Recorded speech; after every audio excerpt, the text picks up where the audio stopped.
tu es notre Père et toi tu toujours, tu es à l'écoute et toujours tu nous gardes. Merci Seigneur. Merci Seigneur parce que tous les péchés ils sont pardonnés, parce que tous les péchés, chaque fois que nous venons avec un cœur sincère et dire et on se répand, Seigneur, toujours tu nous pardonnes.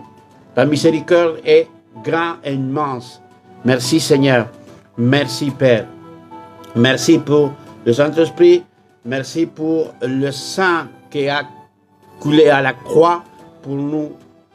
Et aussi pour notre pain quotidien, pour nos choses quotidiennes, que tu permets que notre bonheur soit complet ou que soit aussi un bonheur qui nous rassure, dès que nous avons des choses que simplement c'est toi que tu nous donnes, Père. C'est toi simplement que pour voir nos besoins, pour voir tout ce que notre cœur désire pour ton œuvre et aussi pour le désir, pour les petits caprices, pour le bonheur de notre vie ici sur terre. Merci Seigneur, merci Saint-Esprit parce que ce qu'on va parler aujourd'hui, ce n'était pas mon inspiration, c'était ton inspiration. C'est vrai que nous sommes des humains, c'est vrai que nous sommes des personnes qui ont des erreurs, mais ça serait mauvais d'arrêter de suivre ton chemin, ça serait mauvais de ne plus suivre à cause d'avoir fait des choses que ça nous pouvait faire préjudice dans notre chemin.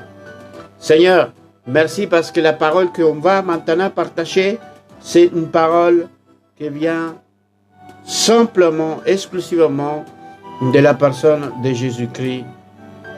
Par le nom du sang de Jésus-Christ, par le nom de notre Dieu, nous laissons tout prêt pour que l'Esprit Saint y parle et nous inspire. Amen. Amen, amen, amen. Vous savez, bien-aimés, aussi, il y a un livre ici que, si vous le voyez ici, c'est un livre que ma femme a écrit. Elle a écrit, c'est un roman, et il s'appelle Perception, et c'est une aventure d'Evelyn Twin. Tu le trouves en Amazon, tu le trouves en Internet, partout. Tu cherches en Google, tu tapes en Yahoo, tout ce que tu veux, n'importe quel moteur de recherche, et tu trouveras ce livre. C'est un livre pour tout le monde, chrétien, pas chrétien, enfant, pas enfant. Il y a des différentes situations que se trouvent là, on va dire une sorte d'héroïne que c'est Evelyn Twin. C'est pour bénéfice et l'œuvre du Seigneur. Et alors la parole, on va commencer avec la parole avec la deuxième moitié de le livre des Actes. Le voyage qu'il vient de faire l'apôtre Paul, c'est un voyage, on va dire flash, un voyage court, un voyage éclair. Paul, il parcourut au moins environ 16 000 kilomètres pour aller prêcher en Turquie. 16 000 kilomètres, vous voyez, parfois nous, on a du mal, même nous, à ceux qui sont chrétiens, ceux qui sont enfants de Dieu, parfois du mal à aller même dans le coin à prêcher, dans le coin à appeler des âmes en perdition. Mais Paul, il a parcouru 16 000 kilomètres. Il a parcouru, il a dit, je vais aller le plus loin, comme dit Jésus, dans les confins de la terre, dans les extrémités de la terre. Alors, nous savons que Turquie, c'est en Syrie, en Turquie, et il était en Turquie, en Syrie, en Grèce et en Israël. Tout le parcours qu'a fait au moins Paul pour prêcher à diverses villes, à différentes villes. Paul a prêché en Lystre, en Philippe, en Thessalonique. Il a prêché en Corinthe, il a prêché en Athènes, il a prêché en Éphèse. Et c'est quelque part tout par terre, tout il n'a pas voyagé trop en bateau, sinon qu'il a fait plus avec des autres moyens, mais dans le chemin des différents pays. Alors l'apôtre Paul, il avait cet cœur d'aller prêcher au plus loin. Nous, ce que nous devons imiter de l'apôtre Paul, c'est d'aller chercher Dieu le plus loin pour que lui, on puisse le trouver. Parfois, on cherche Dieu, on est superficiel à chercher Dieu. L'apôtre Paul, il cherchait Dieu en profondeur. L'apôtre Paul, il cherchait des âmes en profondeur. Chaque fois que nous faisons des choses, on doit le faire en profondeur. Pas avec légèreté, pas en disant « Ah, aujourd'hui, je dois aller évangéliser. Ah, aujourd'hui, je dois prier. Ah, aujourd'hui, je dois aller à l'église. Ah, aujourd'hui... » Non, on doit faire en profondeur. Et c'est ça qui nous motive à aller de loin et plus loin. Et là où le Saint-Esprit nous dit « Allez plus loin », nous allons plus loin sans résigner, sans dire rien du tout. L'apôtre Paul, c'est un bon exemple. Et en Actes chapitre 27, Luc, il consacre 44 versets à une description détaillée du voyage en mer de Paul. C'était important de le dire, même s'il n'était pas, comme on dit souvent, qu'il voyageait en bateau, mais lui, il a souligné cette voyage. Pourquoi Luc, il a voulu faire une longue explication sur cet événement de voyager en bateau de l'apôtre Paul. Pourquoi? Luc, il y avait un but. Luc, il y avait un message à nous passer. Mais en réalité, si on regarde bien, c'est comment un itinéraire.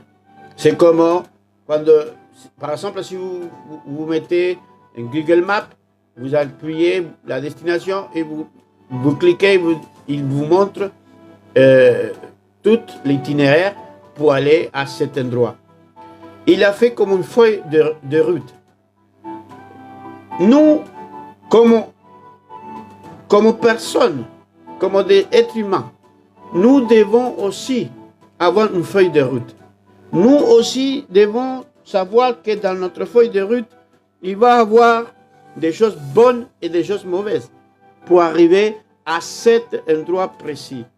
Nous devons savoir que le transport le plus sûr, c'est avec Christ. Le transport, c'est lui qui nous amène, c'est le Saint-Esprit. Alors, nous sommes sûrs qu'on va arriver. Mais le but d'abord est planifier où on va y aller. Parce que si on ne sait pas où on va y aller, bien sûr que l'ennemi, il va venir à semer des doutes. Il va venir à essayer de nous changer l'itinéraire. Mon bien-aimé, mon frère, ma soeur, ne change pas d'itinéraire. Dieu t'a marqué un but. Dieu t'a dit, je te ferai ça. Dieu te dit, je voudrais que tu fasses ça. Il y a des hommes que je mettrai dans ton chemin, dans ta route. Mais attention, parce qu'il peut avoir un empêchement, l'homme, il peut changer ou vouloir changer la feuille de route que Dieu a tracée pour toi de telle destination à telle destination. Et l'homme, à travers l'émotion, ça peut être un leader, ça peut être un père, ça peut être un pasteur, ça peut être quelqu'un qui aurait plus d'autorité que toi, ou qui au moins allait une influence quelconque, plus que toi. Alors, sois sûr que Dieu a plusieurs itinéraires pour toi. Si c'est cet itinéraire, il y a des entraves. Si c'est vers quelque chose qui va échouer, Dieu, il va changer l'itinéraire. Mais ici, Luc, il veut nous montrer que ce n'est pas facile ce chemin, ce n'est pas facile de passer par là. Ce n'est pas facile. Et je vous dis que ce n'est pas facile. Ce n'est pas facile. En plus, si tu n'as pas l'itinéraire, si tu n'as pas cette feuille de route, tu vas tout de suite échouer. Tu vas tout de suite te décourager. Mais sachez que quand on nous explique ici, Luc, et c'est pour que soit détaillé, qu'il n'y ait pas de surprises. Dans la théologie biblique, parce que nous parlons un petit peu de théologie biblique, dans la théologie biblique, il y a 3 réalités théologiques qui vont nous aider concernant au récit de Luc. Et comme quand le voyage de Paul jusqu'à la culmination, nous avons de Paul quelqu'un qui avait l'esprit de conquérant. Il avait l'esprit de conquérir, de réussir. Si tu veux réussir, tu dois faire comme Paul. Tu dois avoir cet esprit. Et cet esprit, c'est quoi? Bien sûr que c'est l'esprit de la personne, mais en connexion avec l'esprit saint.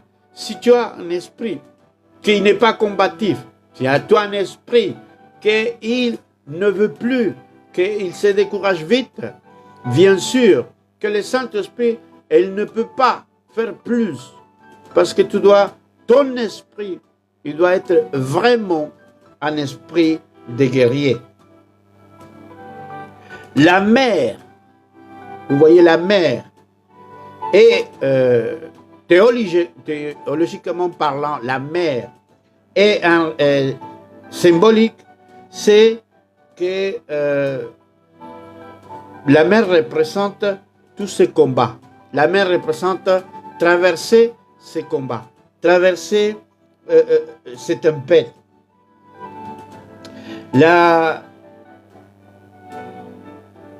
Les Grecs et les Juifs étaient attachés à la terre ferme. Les Grecs et les Juifs, ils étaient attachés à la terre ferme. Et ils représentent Paul, c'est tout. Ce que Luc veut dire, c'est qu'il n'y a que décoller, il n'y a que sortir. Il n'y a que sortir des pieds collés sur la terre pour aller à la mer, pour aller à un endroit là où simplement il va te guider le Saint-Esprit. Simplement le Saint-Esprit, il va te guider. Et quand on se jette à la mer, quand on se jette à l'étendue de l'eau, on se jette et on va dire que symboliquement, elle représente tous les affrontements vers tous les mauvais esprits, tous ces démons, toutes les choses qui hantent. En Exode, chapitre 15, versets 1 à 8, il dit, Alors Moïse et les enfants d'Israël chantèrent ces cantiques à l'Éternel. Ils diront, je chanterai à l'Éternel car il a fait éclater sa gloire. Il a précipité dans la mer le cheval et son cavalier. L'Éternel est ma force. Vous voyez qu'ici, prophétiquement, il a parlé, il a chanté Moïse et aussi la sœur Myriam et Aaron. Et ils ont chanté à la gloire de Dieu. Et dit qu'il a fait éclater sa gloire et a précipité dans la mer le cheval et son cavalier, c'est du Pharaon. En Ésaïe chapitre 51, versets 9 à 10, il dit réveille-toi, réveille-toi, réveille-toi de la force du bras de l'Éternel. Réveille-toi comme au jour d'autrefois dans les anciens âges. N'est-ce pas toi qui as bâti l'Égypte, qui transperça le monstre? N'est-ce pas toi qui as mis à sec la mer, les eaux du grand abîme qui frayait? Là, on montre que dans l'eau, il y a tous ces monstres, tous ces démons qui surgent et qui dominent les eaux. Les monstres qui dominent les eaux. Les Égyptiens, ils ne pouvaient pas dominer les eaux, mais ils avaient un Dieu qui dominait les eaux. C'est le Dieu crocodile. Et celui qui parle Esaïe, c'est les monstres marins, les démons qui gouvernent les eaux. Alors l'apôtre Paul, quand j'étais à l'eau dans ces bateaux, il savait qu'il y avait des ennemis puissants, des ennemis très puissants qu'il devait maîtriser, qu'il devait surpasser avec Yahweh, bien sûr. Et Dieu est désigné comme souverain de la mer. Dieu est désigné comme souverain de la terre et du ciel. Dieu est souverain sur tout. C'est pour ça que l'esprit que nous devons avoir pour traverser tous ces problèmes, pour traverser les maladies, pour traverser toutes ces situations impossibles à nous, c'est qu'on doit avoir l'esprit aussi souverain. L'esprit souverain, on doit gouverner sur toute chose contraire à notre bonheur, chose qu'il va à essayer de nous terrasser. En Daniel chapitre 7, verset 3, il nous parle les 4 grands animaux qui sortiront de la mer différents un de l'autre. Vous voyez, déjà dans la mer, il y a beaucoup des entités, beaucoup de choses qui représentent le mal. Nous avons les 4 bêtes qui sortent de la mer. Pourquoi ils sortent de la mer et pas de la terre? Pourquoi ils nous montrent la mer? Bien sûr que les 4 bêtes, ils représentent les empires qui allaient conquérir. Nous savons tous que sont les 4 empires, non? Les Médo-Perses, les Grecs et les Romains. Alors, Ésaïe chapitre 17, verset 12 à 13, il dit: oh, quelle rumeur de peuples nombreux, ils mugissent comme mugit la mer. Quel tumulte des nations, elles grondent comme grondent les eaux puissantes. Les nations grondent comme grondent les grandes eaux. Et elles menacent, elles fuient au loin, chassées comme les balles comme les balles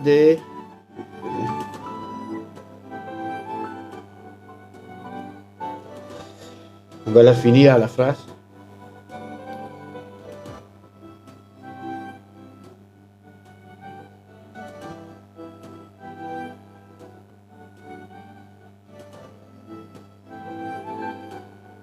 Comme un val des montagnes au souffle du vent et comme la poussière par un tourbillon. Là, la mer représente beaucoup le malheur, beaucoup les épreuves. L'apôtre Paul, il savait que quand il montait dans son bateau, il y avait toutes ces choses à affronter. Bien sûr qu'on parle théologiquement et allégoriquement par rapport à cet enseignement de Paul. En Habakkuk, chapitre 3, versets 8 à 15, elle dit, et l'Éternel est-il hérité contre les fleuves? Est-ce contre les fleuves qui s'enflamment ta colère, contre la mer qui se répand ta fureur, pour que tu sois monté sur tes chevaux, sur ton char de victoire? Yahweh, il dit qu'elle a parcouru les mers avec ses chevaux. Ésaïe chapitre 27, verset 1, il dit, un séjour, l'Éternel frappera de sa dure, grand et forte épée, le Léviathan. Serpent fuyard, le Léviathan, serpent tortueux, il tuera le monstre qui est dans la mer. Là, il dit que Dieu, il tuera avec son épée, bien sûr que c'est allégoriquement, les Léviathans, les serpents tortueux. Nous sommes en train de dire que Dieu est souverain et que Dieu, il vaincre tous ces démons aux esprits qu'il y a de l'eau. Quand il y a des gens qui ont besoin de libération, parfois sont des esprits marins qui se mettent dans la personne. Les esprits marins, ils existent. Par contre, comme il entre, il peut entrer avec le contact. Il y a différents contacts qui peuvent entrer dans la personne.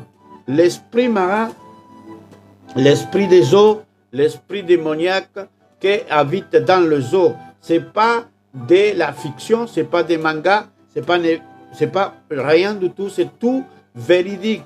Parce que les esprits qui dominent la mer, parce qu'elle est majoritaire, les esprits, ils sortent, si vous regardez la Bible, il dit toujours qu'ils sortent de la mer.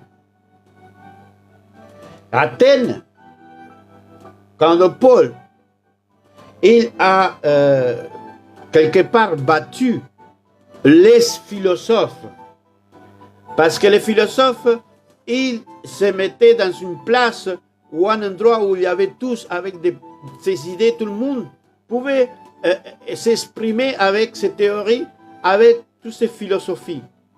Il n'y avait pas rien qui puisse être interdit, sauf s'il y avait quelque chose contre les autorités qui étaient là. Mais tu pouvais exprimer ta philosophie. Et Paul, il y avait cette connaissance. Avant d'être spirituel, on doit aussi avoir la connaissance. On doit avoir cette connaissance, cette lecture biblique, c'est apprendre la Bible, apprendre et demander à Dieu, à l'Esprit Saint, qui nous révèle des choses. Paul non simplement s'aventurait à prêcher ou aller loin de chez lui pour prêcher ou à ramener des âmes simplement avec l'Esprit Saint. L'Esprit Saint, c'est en aide. Mais nous devons aussi savoir que l'Esprit Saint, il nous donnera la sagesse, il nous donnera le mot, mais pas tout le mot, sauf aussi une occasion précise qu'on aurait besoin parce qu'on est la langue mêlée, on va dire.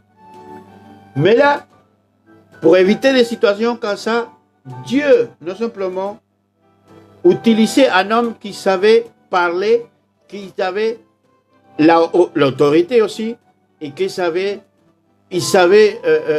il avait étudié. Pour que Dieu t'utilise aussi, tu dois aussi avoir connaissance. Tu dois aussi avoir lire la Bible, méditer la Bible. Il y a des apôtres d'aujourd'hui qui disent qu'au moins 15 chapitres, 15 chapitres, lire par jour, ça t'aide à quelque part à nourrir ta parole. 15 chapitres, c'est vraiment pour des gens qui sont des ministères, parce que quand tu travailles, c'est vrai que c'est pas facile.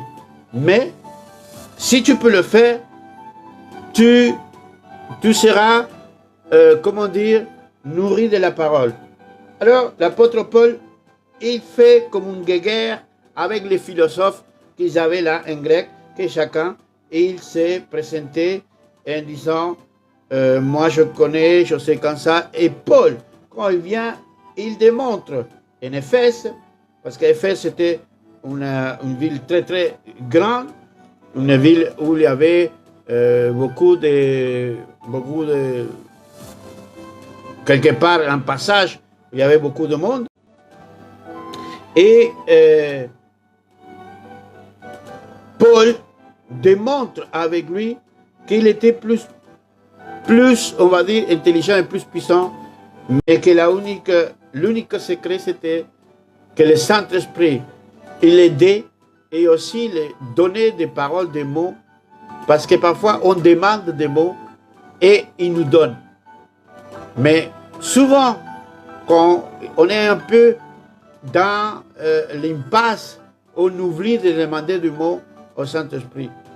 Que le souvenir des mots du Seigneur ou que n'importe quel endroit tu as entendu, aujourd'hui reviennent à toi, que ce soit ton partage, aujourd'hui reviennent à toi et que tu te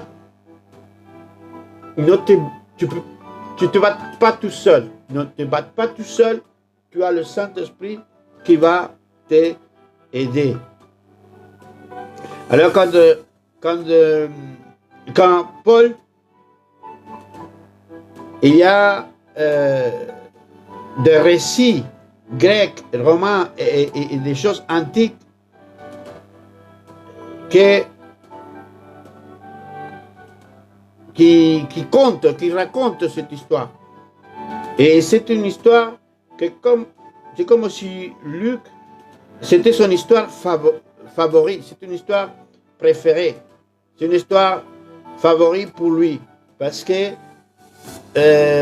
c'est quelque chose que c'est miraculeux. Il y a eu des choses miraculeuses dans cette périple de Paul. Dans les premiers siècles, les gens croyaient que le monde était caractérisé par un état de guerre cosmique. Et le voyage de Paul fait parfois penser à l'Odyssée d'Homère. Si vous avez vu la mythologie grecque, entendu la mythologie grecque, il fait penser à l'Odyssée d'Homère. L'Odyssée d'Homère, par ce langage, par ses contenus, se ressemble. Il y a des gens, des détracteurs qui peuvent dire, que c'était peut-être une imitation, que c'est copié, que c'est ci, que c'est ça.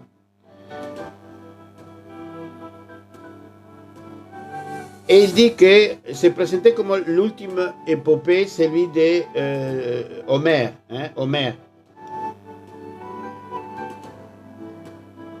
Le voyage maritime de Paul, c'est une mission qu'il y avait auprès des Grecs. Et Paul,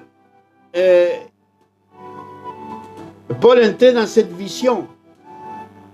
La même vision qu'il y avait Yahweh, qu'il y avait Dieu, c'était de casser toutes ces philosophies, de casser la magie qu'il y avait là, de terrasser toutes sortes de choses que le diable avait implantées dans ses premiers érudits, ses premières personnes pensantes de l'époque. Et non simplement ça, c'est quelque chose que j'aime de notre Dieu, c'est que il est par-dessus tout. Il est souverain de tous ces dieux qu'eux nommaient, de tous ces dieux qu'eux-mêmes inventés, même ils créaient eux-mêmes, les religions qu'ils créaient eux-mêmes. Parce qu'il y a beaucoup de religions qui ont été nées de là. Et Dieu, il dit, je suis souverain, je suis le Dieu qui gouverne sur tous les autres dieux. Alors Paul, grâce au Saint-Esprit, Paul, il était ce vainqueur sur la terre ferme. Mais maintenant, il aussi était sauvé de la tempête. L'apôtre, il marche sur les traces de Jésus, qui également a vaincu sur la mer et sur la terre. L'apôtre Paul, quand Luc il montre l'apôtre Paul, ça veut dire que l'apôtre Paul, il marche sur les pas de Jésus, il imite Jésus. Toi, tu dois imiter Jésus. Je parle comme personne, comme un enfant de Dieu, tu dois imiter. Marcher sur la terre, marcher sur les scorpions, marcher sur l'eau, marcher sur tous ces monstres marins, allégoriquement parlant. Tu peux mettre dans ta vie quotidienne, marcher sur tout ce qui vient à nuire ta santé, ta famille, ton travail. Tout marche parce que Dieu t'a donné l'autorité, parce que lui est souverain. Dieu est souverain sur la mer, sur la terre. En Marc chapitre 4, verset 35, il dit à 40, mais on va faire, il dit, ces mêmes jours, sur le soir, Jésus leur dit, passons à l'autre bord. Il y a une chanson qui dit, passons à l'autre bord. Après avoir envoyé la foule, ils amenèrent dans la barque où il se trouvait. Et il avait aussi des autres barques avec lui. Là, ici, il dit que le même jour, le soir, Jésus leur dit, passons à l'autre bord. Ça veut dire que Jésus, il a dit quelque chose qui allait se passer, qu'il savait qu'il allait se passer dans la nuit, que c'était cette marche miraculeuse. Jésus, il savait, pour recommandation de son Père, que l'épreuve, ce n'est pas simplement traverser la mer, ce n'est pas simplement traverser la tempête, ce n'est pas simplement traverser peut-être le danger des morts, sinon le plus important, l'épreuve la plus difficile, c'est de reconnaître Jésus-Christ et avoir la foi que c'est lui qui marchait, que ce n'était pas un fantôme. Là, c'était l'épreuve. Là, c'était vraiment un dépassement pour l'élévation. Dieu, il nous laisse, et même nous permet, dès que nous passions pour tous ces périples, mais le plus important de ne pas nier de que Jésus, il marche sur les eaux et de qu'il n'est pas un esprit vagabond, il n'y a pas un fantôme, il n'y a pas autre chose que c'est lui clairement qu'il marche et qu'il gouverne sur la mer et sur la terre. Non simplement Paul conquérit Behemoth, Behemoth, vous direz, qu'est-ce que c'est Behemoth? Bon, je vous dis, il est un Job, Behemoth, chapitre 40, verset 10. Voici l'hippopotame à qui j'ai donné la vie comme à toi. Il mange de l'herbe comme le bœuf. Tout le monde dit qu'il y a des autres que Behemoth. Behemoth, c'était aussi une espèce d'hippopotame, mais un peu dinosaure ou un truc comme ça. Mais ça, c'est autre chose. Mais ici, Behemoth, il est traduit vraiment comme un hippopotame. Mais il parle aussi de Léviathan. Léviathan, nous savons que c'est un esprit très autoritaire. C'est un esprit qui simplement il s'approprie ou possède les hommes autoritaires, les hommes, le président, le gouverneur, tous ces gens qui sont des hauts pouvoirs. Léviathan, c'est un esprit qui domine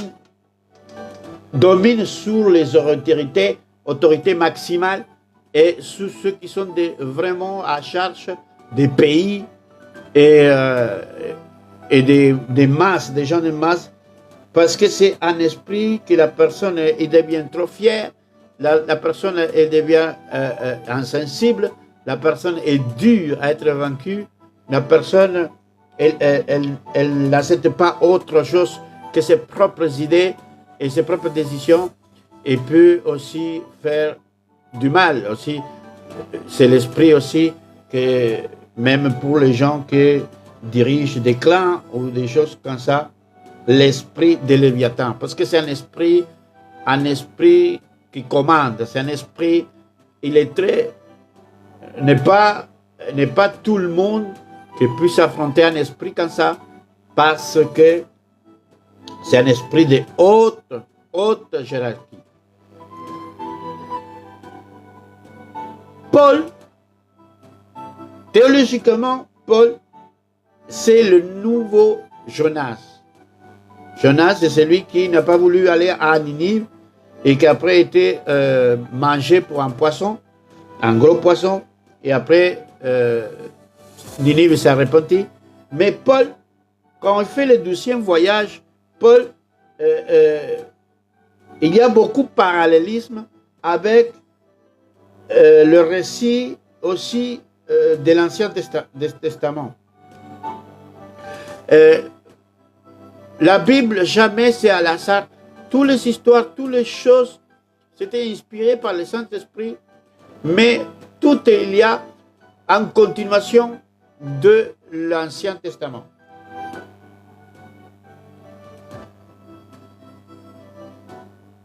Les Israélites, ils ont traversé la mer Rouge pour échapper aux Égyptiens. Paul traverse la mer pour échapper aux accusations des Juifs. Et ironiquement, Jérusalem est devenue l'Égypte et Rome est presque dépeint comme une sorte de terre promise. Paul traverse également la mer comme les Israélites et Josué. Et on traversait le Jourdain pour entrer dans une nouvelle terre et la conquérir pour le roi. Rome doit entendre la bonne nouvelle de Jésus. Paul,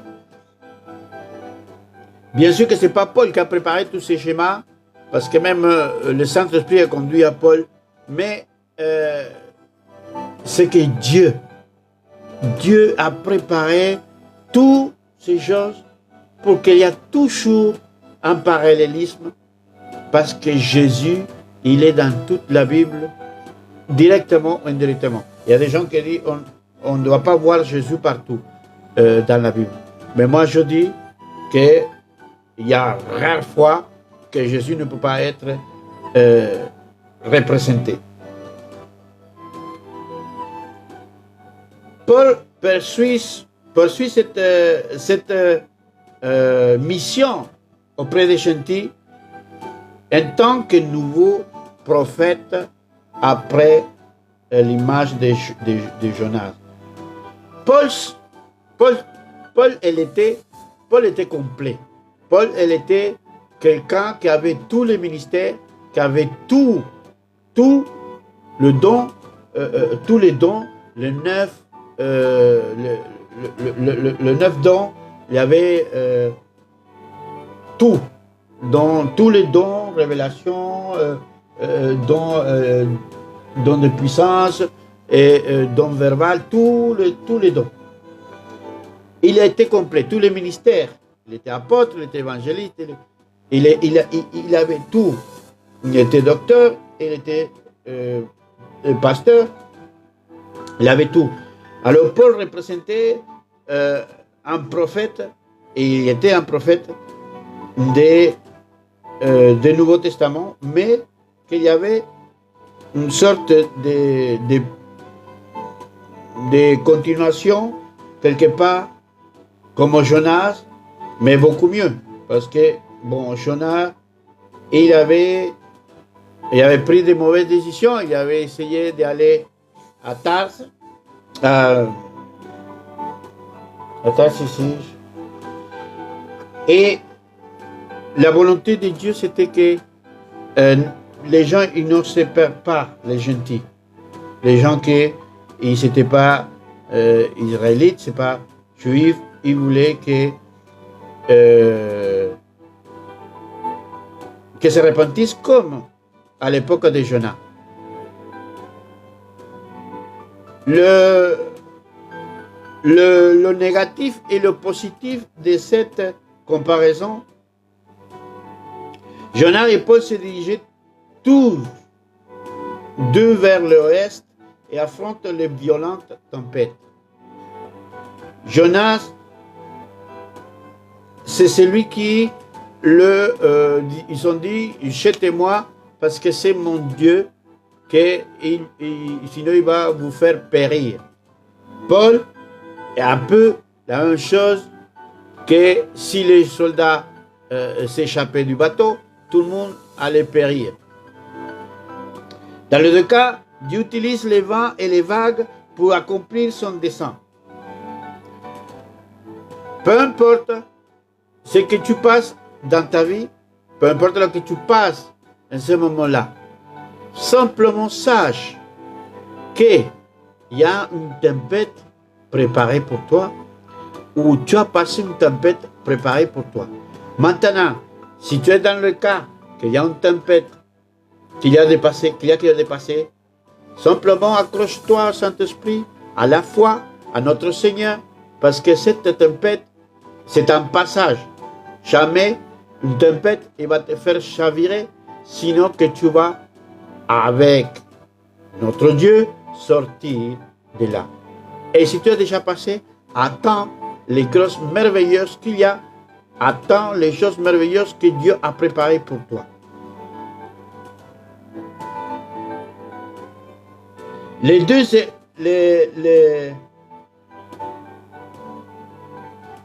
cas, Dieu utilise les vents et les vagues pour accomplir son dessein, et les deux récits, on assiste à des scènes de résurrection. Il y a la résurrection le poisson. Jonas, quelque part, ressuscite. Et l'apôtre Paul aussi, dans le sens de que tout le monde est sauvé, même comment s'appelle celui, le Romain, le centenier Romain. Dans les deux histoires, Dieu terrasse ou dompte le Léviathan de la mer. Ça, c'est le plus important, et ce que j'aime, c'est que Dieu a dompté. C'est pour ça que on ne doit pas avoir peur. Aucune peur. Peu importe la difficulté, la maladie, peu importe, on ne doit pas avoir peur. La peur, il nous fait javirer tout de suite le bateau. La peur, il nous fait tout de suite que le Saint-Esprit, on ne écoute pas, on n'entend pas le Saint-Esprit. Jonas navigue pour échapper à l'appel de Dieu, aller prêcher aux païens, et Paul navigue pour répondre à l'appel de Dieu. Ça, c'est les deux choses contraires. Jonas, il fait le contraire à Paul en ce moment-là. C'est que Paul est la deuxième opportunité, parce que Jonas, c'était la première opportunité. Si tu as l'opportunité, si tu es comme Jonas, que tu n'as pas entendu, que tu n'as pas écouté, que tu n'as pas obéi, Dieu te donne l'opportunité comme Paul. Tu as les mêmes opportunités comme Paul pour dire, Jonas, à première vue, Jonas, il toujours voulu ne pas passer le message pour le salut à cette ville, parce qu'il y avait ses émotions, parce qu'il y avait son cœur, qu'il ne voulait pas. Son cœur, il voulait que la ville périsse.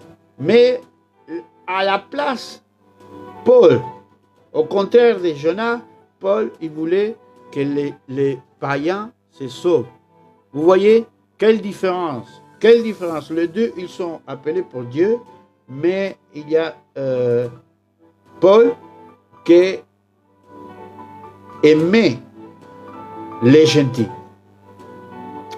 Jonas navigue pour échapper à l'appel de Dieu, aller prêcher aux païens, et Paul navigue pour répondre à l'appel de Dieu. Waouh! Comme je vous avais dit, les deux choses, les deux personnes, mais ils font avec une disposition de cœur contraire. Paul, c'est un prophète innocent et juste, contrairement à survivre une épreuve en mer, se présenter comme juste et innocent, car la mer était parfois le moyen par lequel la méchanceté était punie. La présence de Jonas était la cause de la tempête, tandis que la présence de Paul était la raison de la délivrance de la tempête. Jonas était la cause de la tempête et Paul était la raison de la délivrance de la tempête. Ce qui a commencé dans ta vie comme Jonas, c'est que tu as commencé comme Jonas en disant non, non, non, je ne veux pas. Je veux que mes ennemis, ceux qui m'ont fait du mal, je veux que Dieu tu le crames, que tu le fulminises, que tu le sortes de ma vie. Et ça c'est Jonas. Jonas, il y avait son appel. Jonas, il y avait tout l'autorité. Il y avait la souveraineté que Dieu lui avait donnée. Il y avait les mots, il y avait tout. Mais Paul, il y avait le cœur disposé, parce qu'il dit que Jonas, écoutez-moi bien, Jonas, il dit que c'est à cause de Jonas que la tempête il s'élève, mais Paul, c'est la tempête que Paul, en raison de Paul, la présence de Paul, la tempête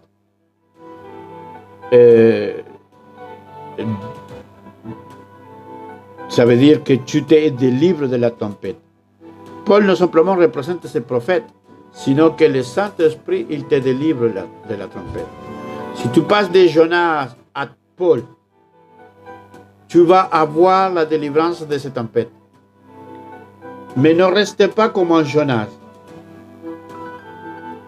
La tempête révèle le travail, comme un cas de Jonas, là où confirme comme le cas de Paul, où le cas, il nous fait prendre conscience de que Dieu constitue dans notre travail, en utilisant Jonas, mais Jonas, il n'a pas été complètement obéissant, et c'est donne l'opportunité comme Paul. Ah, Angèle, mets-moi le truc comme ça parce que ça coupe. Là, ici. Là. Là. Non, le personnel. Non, le truc là, comme si c'était un puzzle. Ah, voilà. Voilà. C'est bon. Non, Achel, non. Et 27. Il y a des chants que même si tu ne le vois pas, ils sont...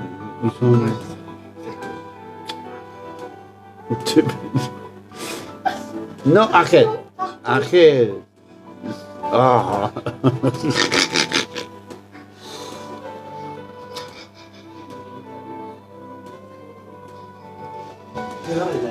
Il y a qu'à voir les enfants. Bon. Alors, Paul, le prophète, pardon. Qu'à voir les enfants. Les enfants sont un bonheur. Enfin, Paul demeure un prophète et un serviteur. Angèle, coupe ton téléphone là.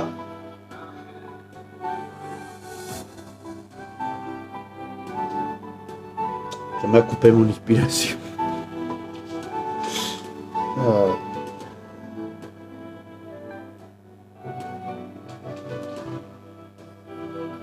Alors, l'image de Jésus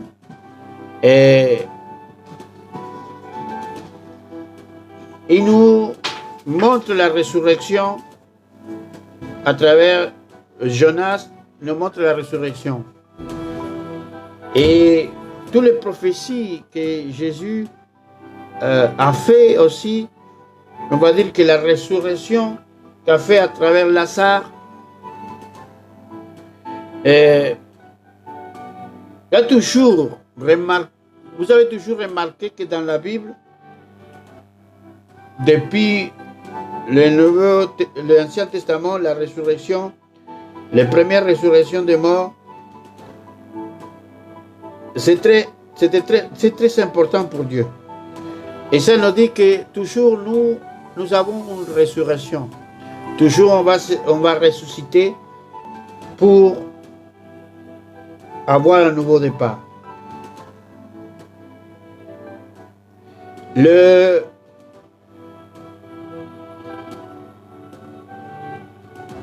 Même Paul, dans cette mer grecque, il y avait une résurrection, mais il y avait la nourriture, et il y avait aussi le salut, la santé physique, tout ce qu'il y a dans ces bateaux. Tout ce qu'il y avait, il y a dans le schéma. Tout ce qu'il traversait cette mer pour l'amener à la terre promise. La terre promise que Paul, il devait arriver pour donner cette message de salut. Quand dans l'Ancien Testament, il nous parle de plonger dans les eaux, et il nous dit que plonger dans les eaux, c'est mourir.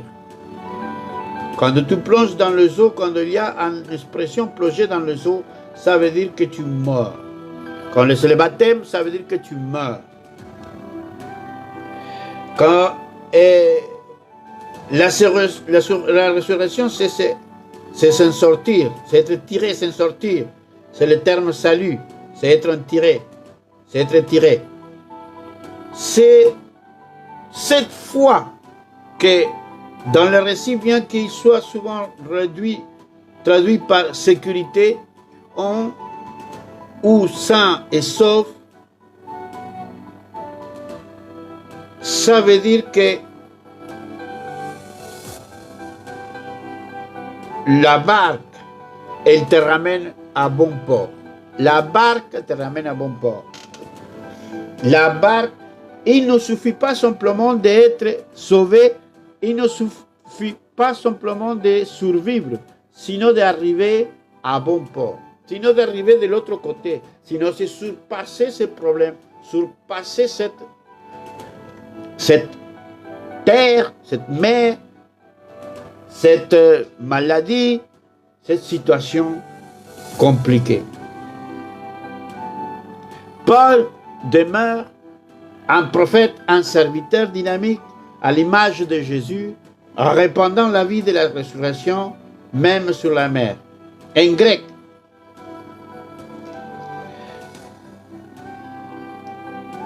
sur la mer grecque. En grec, c'est pas ça.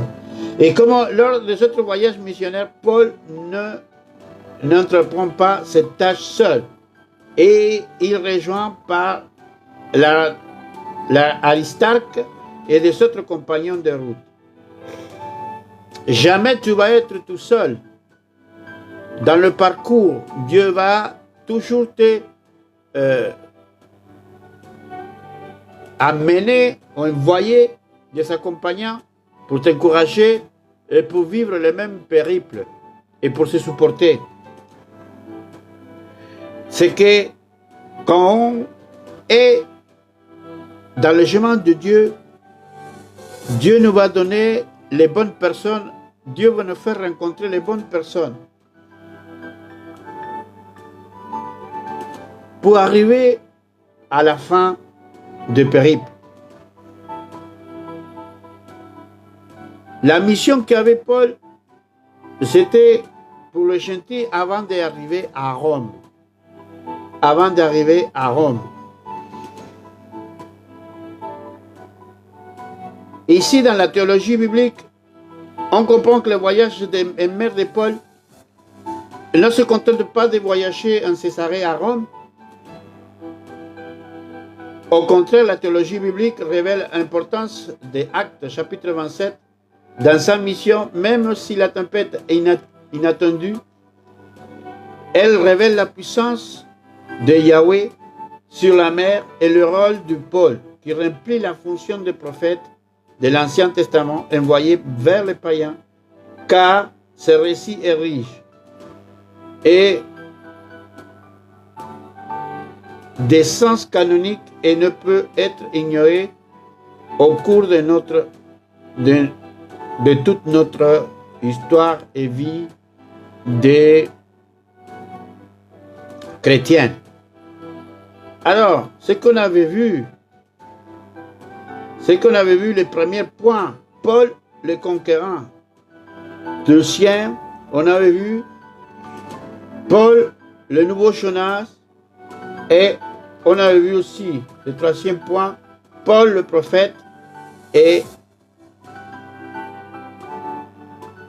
Paul le prophète et nous sommes quoi? Nous sommes des Jonas ou nous sommes des Paul? Bien-aimés, nous sommes des Jonas ou nous sommes des Paul? Si tu as besoin de prière, n'hésitez pas à me priver. Les prières sont puissantes. Si tu veux traverser cette mer, cette souffrance, ce que tu passes en ce moment-là, si tout va bien dans ta vie, ok, gloire à Dieu. Mais sinon, sache qu'il y a des personnes, comme on dit Dieu, des personnes qui t'aiment à côté. Et moi, je peux être un intercesseur, une prière pour toi. Alors, n'hésitez pas. Si tu veux donner une offrande, tu veux donner une offrande à l'œuvre, tu peux le faire en privé, demander. Si tu veux te réunir avec nous en WhatsApp, tu peux aussi le faire en privé et demander. Et tous les coordonnées seront données. Tu seras aussi, tu rendiras la famille que nous sommes. Et petit à petit, mais sûrement, nous aurons, quelque part, nous serons à l'autre côté du bord. Merci beaucoup pour m'accompagner, pour accompagner ce moment. Je sais que c'est un moment de grande bénédiction, mais grande bénédiction, et que Dieu te bénisse, te garde. Au nom de Jésus, Amen. Amen.